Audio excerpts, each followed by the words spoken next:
Hey friends, it's Anne.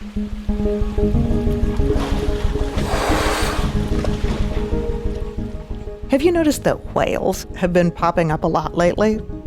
Startling people on boats and beaches, but also in science labs. For the first time ever, researchers who study whale communication think they might actually be close to understanding it. AI technologies are helping decode those beautiful, deep whale calls and songs, which raises profound questions about the rights and... This episode is brought to you by Progressive Insurance. Whether you love true crime or comedy, celebrity interviews or news, you call the shots on what's in your podcast queue. And guess what? Now you can call them on your auto insurance too with the Name Your Price tool from Progressive. It works just the way it sounds. You tell Progressive how much you want to pay for car insurance, and they'll show you coverage options that fit your budget. Get your quote today at Progressive.com to join the over 28 million drivers who trust Progressive. Progressive Casualty Insurance Company and Affiliates. Price and coverage match limited by state law. It's to the best of our knowledge. I'm Anne Strange-Champs. I've spent my life listening and talking to people, which is pretty normal for a human. But this planet is awash in other species, above and below the ground, in the skies, in the oceans. We humans are not the only ones speaking. Ever wish you could translate? I was off the coast of Dominica, not too far, maybe 2 or 3 miles, and we're on a very small boat. You know, something that you might use to get around the intracoastal waterway, but we're off in the middle of the ocean. This is marine biologist Shane Gero. We're sitting there, the engine's off, it has been off for a little while. We're with these 2 calves that we call Drop and Double Bend. Neither of them is more than 3 or 4 years old. And they're playing and socializing, rolling around, just sperm whales being sperm whales.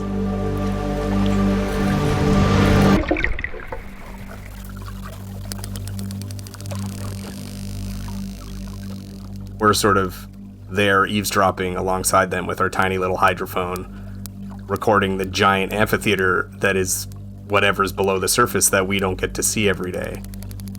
We're sitting in water that's taller than the tallest building, you know, water so deep that light never penetrates into the bottom, but this is the sperm whale's home. And these 2 little whales are chatting with each other, you know, in the same way that human kids do, saying things to each other, and I just can't understand them. We'd been studying sperm whales for decades at this point. You know, my PhD supervisor, Hal Whitehead, was one of the first people to go out and show that you could follow the lives of sperm whales out on a small boat and produce excellent science, which at the time, without killing them, was a big part of the story. And here we are, having known these calves since they were born, listening to what they're saying, and wondering what is it like to grow up as a sperm whale, but in such a foreign part of our shared planet. The deepest, darkest parts of the ocean that we find difficult to even explore decades after the space race. We had landed on the moon long before we really spent any time paying attention to the deep, dark ocean. And here's a family just on the other side of the surface talking to one another. And even after decades of listening, we've only started to scratch the surface about what they might be saying to each other. Marine biologist Shane Gero has spent decades listening to whale conversations. He's had some breakthroughs recently, working for Project SETI. That's SETI with a C. Stands for Cetacean Translation Initiative, which is where they're using AI technologies to try to decode whale language. From his home in Ottawa, Canada, Gero tells Shannon Henry Kleiper about his whale family in Dominica and what they're helping us understand. I love how you have such curiosity about what these whales are saying to each other. What did it sound like? Yeah, I mean, the first time I heard sperm whale codas, it sounded, to be honest, kind of simple. It's a series of clicks and pauses, not sort of unlike Morse code. It's amazing because we've learned so much about their social lives in Dominica, about who the whales are as individuals and what they do in their family and how they babysit one another and how these different families spend time with each other. This rich, sort of complicated life that's happening. And so it must be mediated in some way by the sounds they make to one another. But exactly what that is sort of unknown. And so we record huge amounts of these codas, these patterns of clicks, as the whales talk to one another when they're diving, when they're socializing as a family, or when calves are playing with each other, like Drop and Double Bend were on that day. So I want to know what they're saying. Are they just saying, come here, or saying something that has emotion? Or why do you think that people are so fascinated with what whales are saying? I think humans have been thinking about what animals are saying for centuries. Every kid at some point between 6 and 12, doesn't matter what country you're from, what continent you live on, gets struck by how amazing the world is. And maybe it's rocks, maybe it's bugs, maybe it's birds, maybe it's whales. And the realization that there's this entirely complex, amazing, dynamic thing going on in parallel to our own small world inside our own brain. Shane, you've been following these clans of whales in Dominica for decades. You kind of get to know them, like part of your family. Oh, absolutely. My kids have bath toy sperm whales that all have names of real sperm whales in Dominica. That's great. You know, we call them my whale family as opposed to my human family here in Ottawa, back in Canada. We found a population, a community of sperm whales that were easier to study. Traditionally, these were nomadic, open ocean animals, and we would live on small sailboats and be 200 miles from shore and spend as long as we could with sperm whales, but then we'd run out of food or water or gas and have to go home. In Dominica, we've identified 35 different families now, and there's probably another 16 or 17 other sperm whale families that spend a lot of time in the waters off Dominica. So they have high residency. So we see them for a number of days in a row, and then they will leave and another family will move in. And the resighting rate is high, meaning we see this family this week, this month, next year, and year on year on year. And that means we can really drill in and ask questions about who the animals are as individuals. How is this one a mom? When were they born? When were they first a mom? These really kind of delicate parts of their family life. How does the babysitting work in family A versus family B versus family C? Because unsurprisingly, every family is different. These are big-brained mammals. The community is probably less than 600 animals, and that's divided into different cultural groups.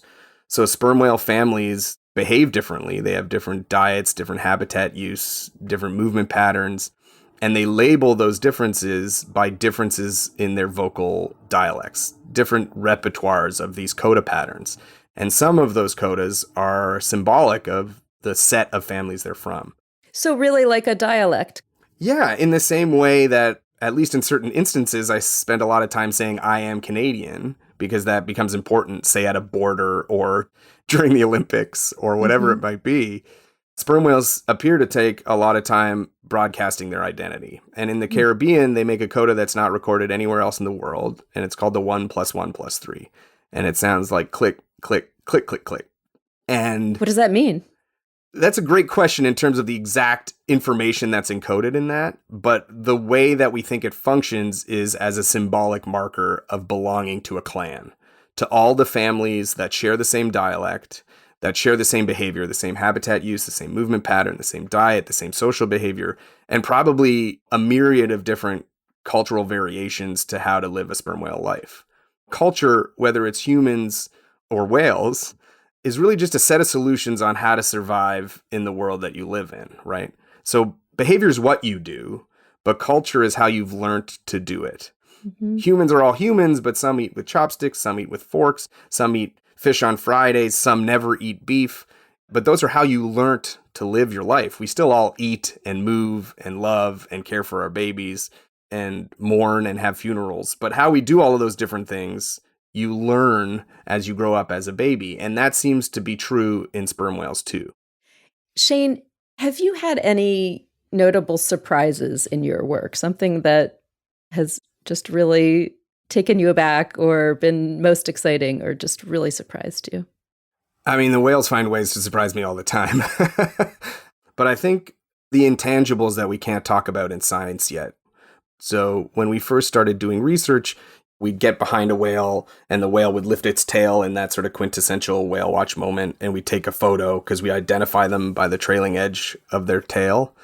And then when they dive, they leave this calm circle of water, sort of where the whale just was, called the fluke print. And we would go and we would collect skin and feces and we'd drop our hydrophone in the water. And this one whale named Can Opener realized that pattern. She saw something novel in her environment and that we did the same thing over and over again. And then, at least as an outsider, it's hard not to see this as future planning, which is something very hard to show in animals. So Can Opener would fake her dive. She would lift her tail out, dive, and then wait for us just under the surface. And when we would pull into the fluke print and drop the hydrophone, she would blow all the bubbles out of her blowhole and come to the surface. And importantly, she didn't echolocate on the boat. She didn't use her sound to see the hull that was below the surface. She would roll her eye out of the water and follow the people, the biologists, who at this point are giddy to have this sperm whale pay attention to them and look at them, run up and down the boat. It sounds like she was playing a game with you. Oh, yeah, we would play hide the hydrophone because she wouldn't go about her business. So we'd have to wait longer and let her actually start a dive before bringing the hydrophone in. Or she would run her jaw along the length of the hydrophone, sort of inspecting it, because they can't touch things with their pectoral flippers, right? So that, to me, breaks through what we can show quantitatively in the science of what these animals are and who they are. But it sort of propels us to be like, well, how do we devise science to understand that to be true? How do we show that using the process of science? And that's really tricky. One of the things I think is so interesting about this time is that technology is helping you do this. And it's kind of ironic yet beautiful that technology can help us understand nature better. You're using artificial intelligence and robotics. Is that helping this moment really in understanding whales better? Totally. In so many different ways. Marine science has always been a technological science. Even back to we needed boats to go out on the ocean to learn about what was in the ocean. A big part of learning a new language is hearing it a lot. And so just the challenge of recording large amounts of audio has been met through novel ways in Project SETI by creating new technology to do the recording, to record continuously, to record on the backs of the whales, to record autonomously through things like gliders, which are small autonomous submarines that can sort of patrol off the island of Dominica and listen for whales when humans can't be at sea. So that's one way where technology is bringing us a huge step forward. There are a number of problems in the way we studied sperm whale codas that were limiting. So, for example, if you wanted to learn English and you put one microphone and only one microphone in a dentist's office, you would think the word root canal is critically important to English-speaking society, when really it's just a huge bias in the context in which you're recording. Breaking out of that and being able to record across context and continuously helps us learn a broader swath of language than we would otherwise. But then you face this massive problem of, well, now we have hundreds of hours of audio. So what do we do? And that's where things like machine learning and neural network processing has accelerated a lot of things. It used to take 8 to 12 minutes of human time per minute of recording to just extract the sperm whale codas out of the recordings. And now that can be largely automated by teaching neural networks to sort of detect, annotate, classify each of the calls. And that allows us to have a much bigger data set to answer these questions about what animals are saying. That's the first step. But what is the variability? It's not just changing in rhythm from bop, bop, bop, bop, bop to bop, bop, bop, bop, bop, bop. They change the tempo when maintaining the rhythm. So you can have bop, bop, bop, bop, bop, and you can have bop, bop, bop, bop, bop. So it might be the same words, but a different meaning? Before we knew that variability existed, we would treat those as one thing. Now that we know that variability exists, we can ask that question. Is it emotional state? Like, I tend to speak higher and faster when I'm excited or scared. So then you need to take all of that variability that you've discovered and look at it in where and when they're doing those things. Is it before diving? Is it when they're babysitting? And then who they're doing it with. Is it only with elders? Is it they talk slower when they're talking to calves, as a lot of adults do? So then you have the what and the who and the where and the when. Then you can start asking the why. What kinds of information might be they exchanging? Why are they talking to each other? Why make sound now as opposed to any other time? And that's where AI or neural networks or whatever sort of word you want to apply to it is really excellent at drawing patterns between different types of data streams. Are you putting sounds that would be whale sounds that AI has created down into the water too to communicate with the whales? So we're not doing that yet. From my perspective, Project SETI is a large-scale listening project. Mm-hmm. We're trying to understand what whales say to one another when whales are being whales. And there may come a point where we need to ground our ideas of what these things mean, answering that why question, the meaning of these sounds, where we may need to play sounds back to sperm whales. The project is geared at learning from the animals rather than centering it around people and what we might want to say to them. We're trying to understand more by listening. How much good could we do in the world by all just listening to someone so different from us for just a little while, figuring out what's important to them, and then instead of asking, what are we going to do about it, we ask, what can we do in changing our behavior in order to make the world better for them? And then there's the second question later of like, do they even want to have a conversation with us? And I think doing that centers humans in a way that is not a part of my ethos on studying animals. There's a great quote from Cormac McCarthy, who of course was a longtime friend of Rogers, where in one of his writings he wrote, what if God comes back and asks you if you've figured it all out? And before you can answer, he asks, did you think about asking the whales? And in looking around said, where have all the whales gone? Mm-hmm. And I think that's this whole sort of like, well, what lessons can we learn by listening to them first before we worry about whether or not they're even interested in hearing about what we have to say?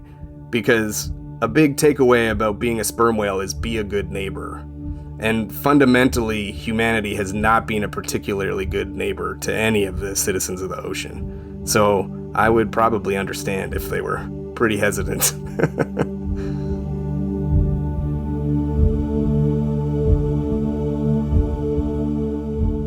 That's Shane Gero, founder of the Dominica Sperm Whale Project and biology lead on Project SETI, talking with Shannon Henry Kleiber.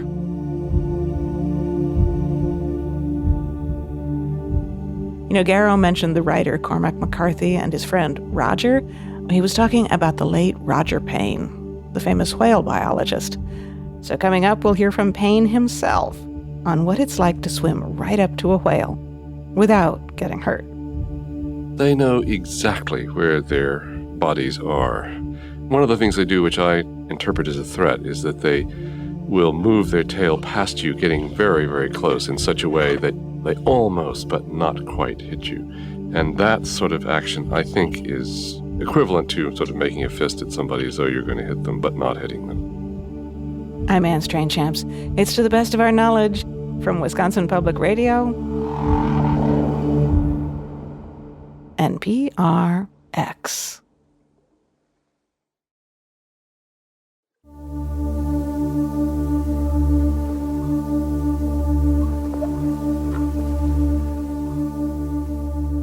If you were going to pinpoint the moment, the exact time and place when whale songs were first heard, you'd go back to 1967.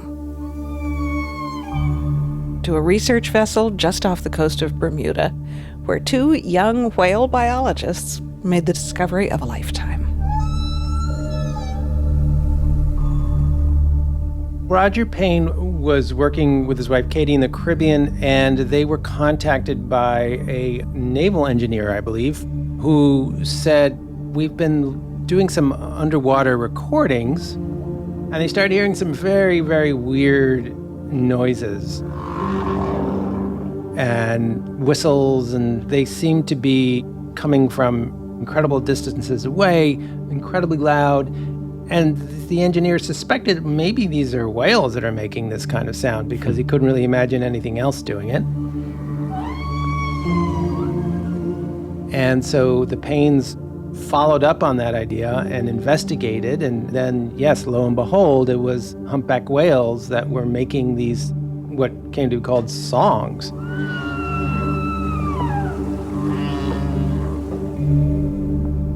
Roger Payne actually released an album of whale songs, and it became just this total pop culture hit. One of the loveliest nights I have ever spent at sea was on April 13th, 1970. Our little boat bowed and dipped and turned among the high waves left over from a storm. This was coming out right around the time that, Earth Day was kicking off and the environmental movement was moving along. There also became this effort to save the whales. The recording you will now hear was carried on board a Voyager spacecraft into outer space.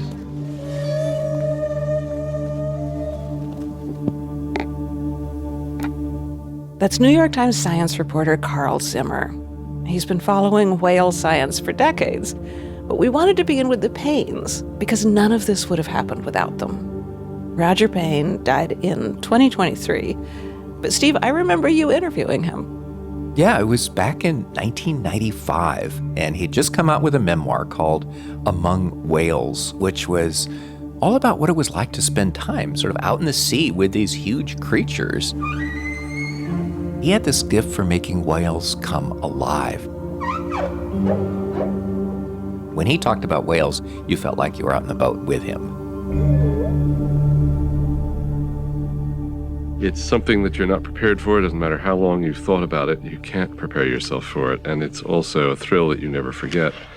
How close can you get? You can touch them. They allow you to come very close. They're unafraid. There is a kind of a strange lack of aggression. I mean, if you walked up to an elephant as close as you can walk up to a blue whale, you probably wouldn't survive it. Certainly not if the elephant had a calf with her. But I think the biggest thrill I ever had with right whales was when I swam up next to a female and she was asleep, her eye was closed, she was breathing at a very lowered rate and so on. And eventually she opened her eye and then I could see her move the eyeball and look me up and down. And then she closed it and went back to sleep. I mean, you got the idea sort of, hey, you've seen one of these, you've seen them all. Wow. I can't believe you dug that tape out of the archives. So what about the other biologist who was working with him, his wife, Katie Payne? So she did a lot of that early research analyzing whale songs, and then she and Roger got divorced, and Katie went on to do this groundbreaking research on elephant sounds. Elephants? Yeah, and she discovered that they could communicate over many miles using low-frequency vocalizations. Whoa, so it's kind of like they divvied up the world's giant sentient creatures. She got the land and he got the sea. Well, Roger Payne went on to become this incredibly famous kind of celebrity whale conservationist. What do you think he would have thought about this moment? I mean, did you talk with him about what he thought about the future of whales? I did. And remember, this was nearly 30 years ago when we didn't know that oceans were going to warm up as much as they did. But even then, I asked him, did he think that whales could survive for centuries to come? And he wasn't too sure about that. I don't know. I fear not. If we get smart quick, yes. But unless we get smart quick, no. Getting smart quick means, for one thing, stopping whaling, I presume. Well, that's almost a minor thing. Whaling now is a very small source of the death of whales. The thing that really bothers whales now, or which threatens whales now, is the slow accumulation of toxic stuff in the seas, pollution. Unless we do something to stop the accumulation of toxic stuff in the oceans, not only will we lose access to fish in the sea because they'll be too poisoned to eat them safely, but we will lose whales and other species. And that, to me, is an obscenity that is so foul it enrages me. And I feel that if that is the mistake that we make, then it could seriously have been asked whether indeed there was intelligent life on Earth. Oh, sobering. So Roger Payne is gone. But, as we've heard, whale biology keeps advancing. Introduce our next guest. So, Carl Zimmer is a longtime New York Times science reporter, and he's been tracking this decades-long effort to decode what whales are actually singing about. Is it some kind of language? So, recent discoveries about whales have been really one of the great stories of his career.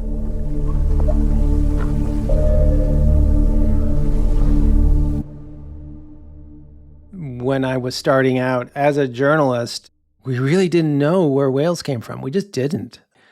Charles Darwin had suggested maybe whales had evolved from some kind of four-legged land mammal, and people laughed at him.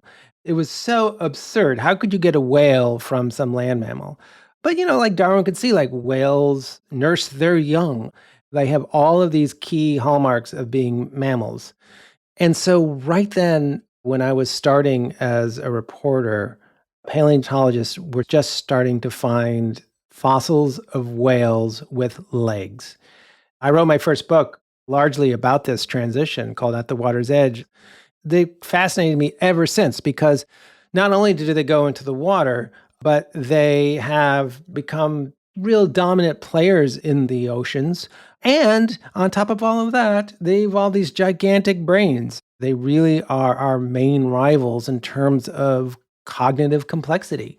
And yet, all this time later, actually, the evolution of whales is really well filled in now.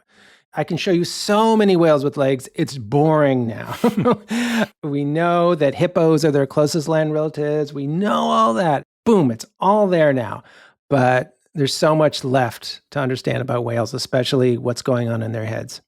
And so we seem to be in another whale moment, especially about what seems to be new discoveries about the language, the possible language of whales. Can you tell us about this? Yeah, scientists can go after some of the big enduring puzzles about whale song. Whale songs were discovered in the 1960s. A lot of advances have been made over the years since then, but there's still so much we just do not understand. We fundamentally don't yet know what it's for. We just don't. We don't. Sort of this major question. Mm-hmm. They're making all of these incredible sounds. We don't know why. That's right. And different species make different sounds. They just sound profoundly different. They have different patterns and so on. So they could be doing lots of different things. We're still just exploring ideas of what it's for. So it's still going to be a long time before we humans decipher all this. So there's this huge question about whether whales have language. And I sort of want to put this in a larger context. Why is there so much riding on this question of not just whether whales have language, but whether other animals have language? We know that language is really important to our own species. There have been scientists who argue that without language, we would have been just yet another ape. And yet, with language, we have reshaped the world. We have produced a complex society that the planet has never seen before. We use language to shape our own identities. Language is everything to us. Then when we look out at the animal kingdom, we're like, well, it doesn't really seem like anything else is doing language the way we do. There are some languagey things out there. Right. We know that birds sing and insects communicate through sounds and all of that. But sure, that's not exactly what we're talking about. It's not. If a cricket is singing, it is singing its species' song. Basically, crickets are singing to attract a mate. That is fundamentally different than human language. I'm speaking to you in words. Those words are made up of vowels and consonants, which combine into syllables. I'm combining those syllables in lots of different ways to make words, and I'm combining those words in lots of different orders in order to tell you something. And there's practically no limit to the things that I could convey to you with this system. We humans are really, really, really fascinated by language, and we want to understand how did language evolve in us, and has it evolved in any other species? Is there anything like language out there, or is it just us? Yeah. And I know there are some scientists who think that actually you need language in order to think. That was Noam Chomsky's big theory many decades ago, and I know there's been a lot of debate about that since then, but it seems like there's a lot at stake in terms of the cognitive ability of another species about this use of language. Yeah, I mean, we clearly have language. Homo sapiens has language. Chimpanzees do not, as far as we can tell, have language. Certainly not like a full-blown language. So why? Why did we evolve it? So some people have argued, well, it was a way for us to think more complex thoughts. Many of us have a voice running in our head. When we talk about our thoughts, we get the impression that we think in words. But actually, there are a lot of neuroscientists these days who would argue, no, actually, there's no evidence for that. There's a language network, a language circuit in our brains that has been very carefully mapped out in recent years. And so when we are doing tasks that involve language, boop, it lights up. Yeah. But you can ask people to do all sorts of complex forms of thought, and that language circuit is quiet. So they actually argue language specifically evolved for communication. We were these small groups of apes, and once we could communicate, we could cooperate at a level that other apes just couldn't do. So we should talk about the kinds of sounds that whales make. And can you talk a little bit more about these alphabets that people are starting to decipher, these codes, especially among the sperm whales? What are scientists discovering? So in the 1970s, scientists who study sperm whales recognized that all these little clackety-clack Morse code type sounds they were hearing actually fell into certain patterns. And these are known as codas. These codas actually can be a set of 3 pulses quickly in a row, 5 pulses slowly spaced out, and then a couple quick ones after that. So recently, some scientists who study sperm whales, marine biologists, teamed up with computer scientists who are experts in signal processing and artificial intelligence. It didn't take long for them to discover that, whoa, actually, there's actually even more structure to these than we thought.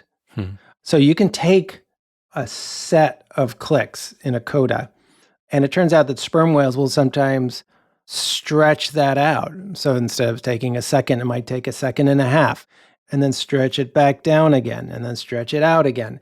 So they're actually playing with the timing. The pattern's the same, but the timing is different. Every now and then, a whale might take a coda and just throw in an extra click at the end. So what this does is this kind of like suddenly expands the number of different kinds of ways in which these sperm whales can communicate. So these scientists are saying, like, this is a lot like our phonetic alphabet. In English, there's a certain set of consonants and vowel sounds combined, phonemes, b, d, so on. But these are the keys to language. We combine them into words.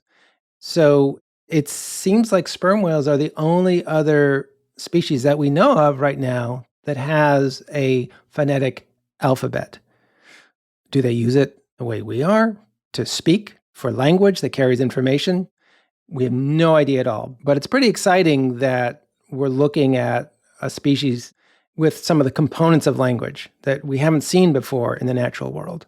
We don't know, in other words, if they are communicating information in some way, or maybe there's just, I don't know, singing. Yeah, so I would agree with that. One idea is that sperm whales and maybe other whales can use a kind of language to actually communicate complex information. Other people say we don't have to get hung up on whether this is actually saying something. It doesn't have to say anything. You know, we talk about whale songs as if it's music. Well, maybe it is music. I guess I'm wondering what it would take to be able to actually understand, potentially, the content of these sounds. How would we know if we could figure out what they're saying? It's a real challenge. That's the stuff of science fiction, like, you know, the movie Arrival. Right. About trying to, contact aliens from another planet. It's It's a similar project, right? It is similar in some ways, yes. And so in the movie Arrival, Amy Adams plays a linguist who is brought in to try to figure out how to communicate with aliens who have shown up on the planet. And the challenge she has is that she's got no bearing. She can't say like, oh, well, it's an Indo-European language, and so I'll just guess that it's something like English or French or one of the other Indo-European languages. You can't do that. It's a very similar case with whales, that you can't assume that they're playing by your rules. We don't even know if it's language. And if it was language, how would you even show it? One possibility is that maybe with the help of AI, you could actually not just recognize new features of whale songs, but you could, in a sense, decipher it. You could start to say like, oh, well, this pattern means this. Make enough associations that you could sort of have kind of a Rosetta Stone, as it were. And you mentioned earlier, it's sort of like Morse code. If you can detect what Morse code is all about, then you can tap back a message and communicate. And I guess that's the dream here. Yeah. It's not hard to sound like a sperm whale. I mean, we can do that. We can fake sperm whale songs. The problem is that they're so complex. One sperm whale will be clicking along, another sperm whale will start clicking over them, and then that first sperm whale may like immediately adjust its clicking within a millisecond. So the elements of sperm whale communication are pretty easy to mimic, but it might be kind of hard to really pass yourself off as a sperm whale. But one possibility that you can dream about is that someday it might be possible for scientists to drop a speaker down into the water, and as a group of sperm whales are swimming by, blast out a message and see how they react. See how they react in terms of their behavior. Do they swim to come check it out? Or do they send out a response of their own? Maybe that would be a test of whether, in fact, they are using language as we understand it. Yeah. This has been so much fun. Thank you. Thank you. Thanks for having me.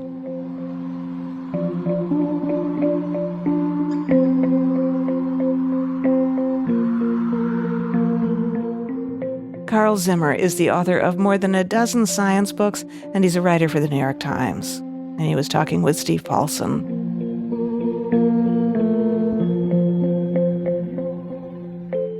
Coming up, New Zealand conservationists are working on legislation to give whales legal personhood and a voice at the UN. I'm Anne Strange-Champs. It's To the Best of Our Knowledge from Wisconsin Public Radio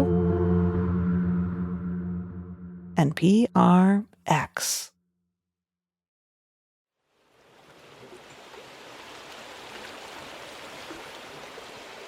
Humans ask a lot from whales. But what do we owe them? I think I've always been obsessed with whales since quite a young age. Being a descendant of Paikea, the whale rider. Mere Takoko, an indigenous ocean and climate conservationist.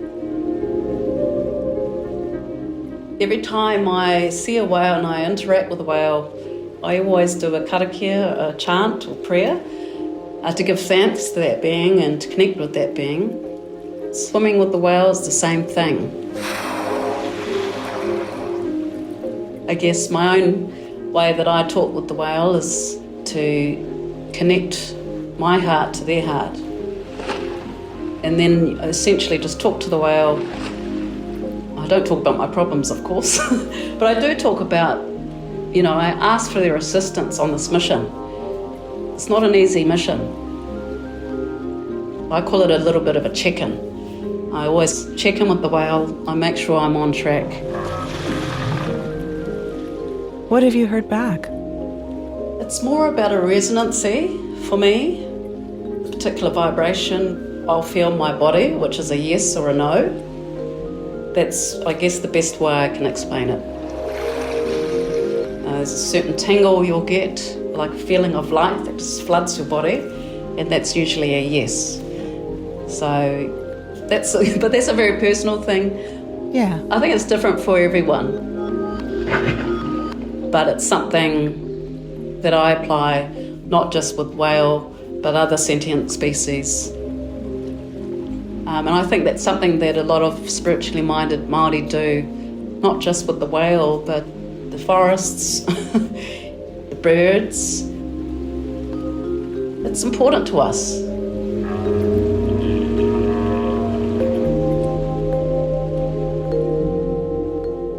Mere Takoko is a Maori conservationist in New Zealand who's spearheading an international effort to grant legal personhood to whales, starting in her own country. She says it makes sense for the Maori to lead this issue because indigenous Polynesians consider whales their ancestors.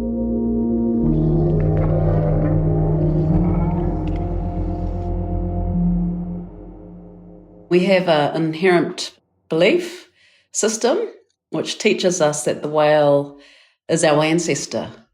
And so we're very lucky that in the north of where we come from, in a place that was traditionally called Tuahiwi Nui Ahinamona, that it's one of the few places where whales will converge.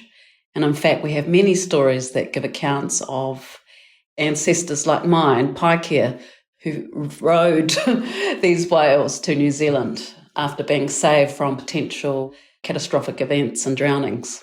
Wow, wait, they rode the whales? Not just followed them, rode on them. That's right. You may have heard about the story of the whale rider. It's a movie. So this particular ancestor, Paikea, he much preferred the company of our taonga, our marine species of the ocean, over people. So he formed a very strong bond with a particular pet whale. And after his brother tried to drown him to be able to usurp his title, his chieftain title, he in fact called to that whale to come and save him and rode the whale all the way to New Zealand. Wow. I'm trying to imagine what it would be like if I grew up in a culture where everybody I knew believed that whales were our ancestors, that we were literally related to them. I don't know, how do you feel like that affected you growing up? Well, I think it's just such a part and parcel of our culture and our worldview. We see the moana, the ocean. We see all the species that live within the ocean as kin, and therefore it strengthens your connection with everything that exists around you. So growing up, listening to these stories, it's not magic, it's not legend. For us, these are real events that occurred. So I'm incredibly proud of that. And I think what it imbues is this relationship with the whales, which is deeply spiritual. So New Zealand has granted personhood to rivers. Other countries have done this for bees and for turtles, and you are working on an effort to grant whales legal personhood. So what does this mean? Well, it's let me just take you back a little bit to the beginning of this. So we went last year to the New York Climate Week and presented a resolution to the United Nations calling for whales to be recognised as UN ambassadors of the ocean and also legal personhood. And that, of course, started this wider discussion. So we designed and developed a treaty called Te Whakaputanga Moana. The name means Declaration of the Ocean, right? That's right. We wanted to go beyond traditional conservation, but coming to the legal personhood itself, I do believe it's one of the most useful instruments that we can use. The rights of nature movement, as we know, is growing globally. I think there's going to be a huge upswell of countries throughout the world who will take this on. So for us, yes, legal personhood is about acknowledging their intrinsic value as taonga, as sacred treasures, and their right to exist. It's about recognising their intelligence, their complex social structures, their vital role also in maintaining the balance of our oceans, as eco-engineers of our oceans. So let's just break this down a little bit in terms of what kind of rights legal personhood would give whales. I'm assuming first and foremost would be the right to life. So many whales are being decimated because of entanglement in nets, accidental whale strikes. What would change with legal personhood? Well, For one, and there's a number of things, but I'll just give you an example. The whale, with these new rights, also can be transformed into an asset that the market is going to recognise. With our valuation of whales, which is based on Dr. Ralph Sharmi's work, former director of International Monetary Fund, those whales have been valued at $2 million per whale. How do you decide a whale is worth $2 million? This is just based on the eco-services that the whale provides to the oceans, the carbon that it sequesters, and the overall benefits that it has for biodiversity. Once you recognise the whale as having this particular value, those shipping companies are now going to be liable for a $2 million asset. Per whale? Per whale. That's going to mean that they're suddenly going to have to look at their insurance policies and obviously a premium. They're going to have to look at ways to ensure that they're not going to hit a whale instead of what they do now, which is they won't slow down because they have to get their goods to port as soon as possible. So this is about disincentivising striking a whale and also to go beyond that to create incentives for good behaviour. Remote sensing, anti-collision devices, there's many others. So for us, personhood isn't merely symbolic. I think that's where we will be unique with this particular approach to personhood that no one else in the world has yet to pilot. Sounds like you see the rights of nature movement as the beginning of a new narrative in conservation, a model in which indigenous cultures take the lead. Yeah, I think it's definitely where the global narrative is heading.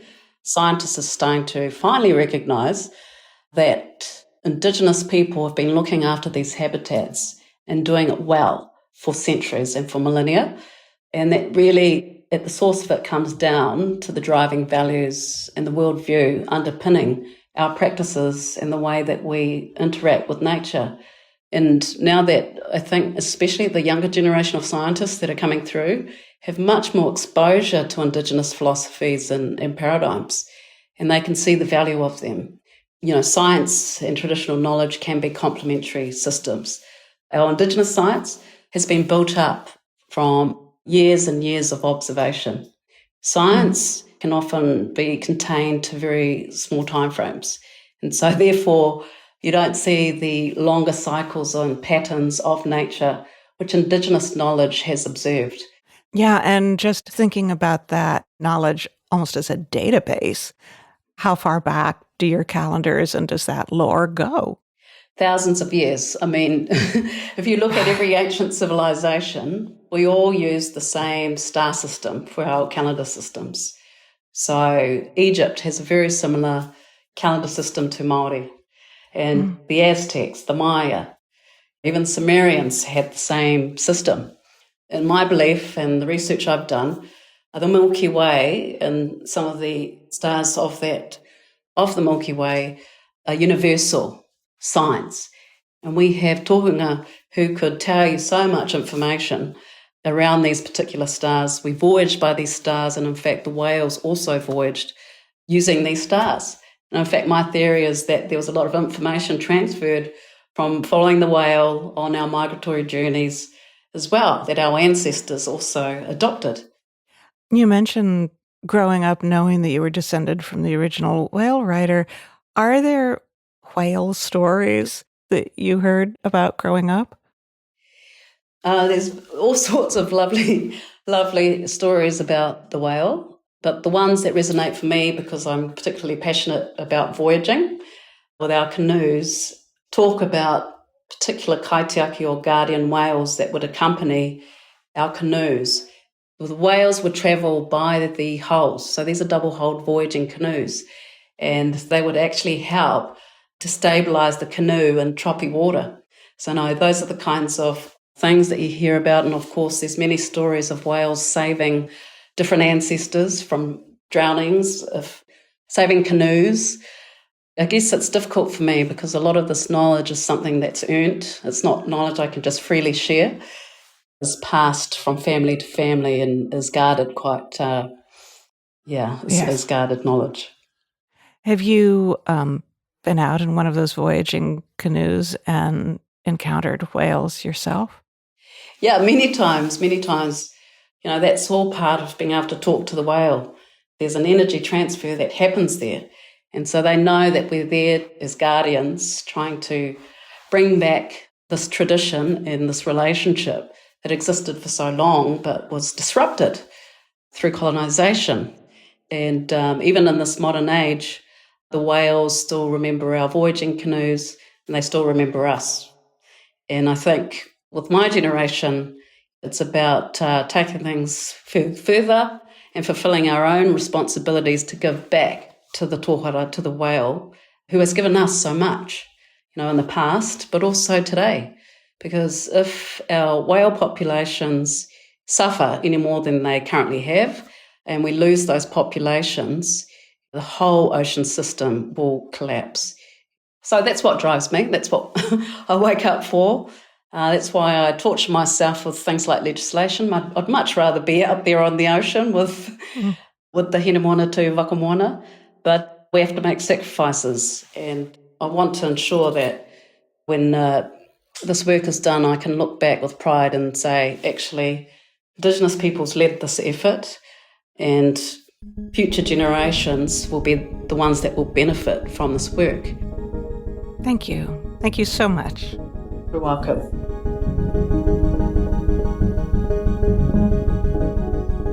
That was Mere Takoko, an Indigenous ocean and climate conservationist.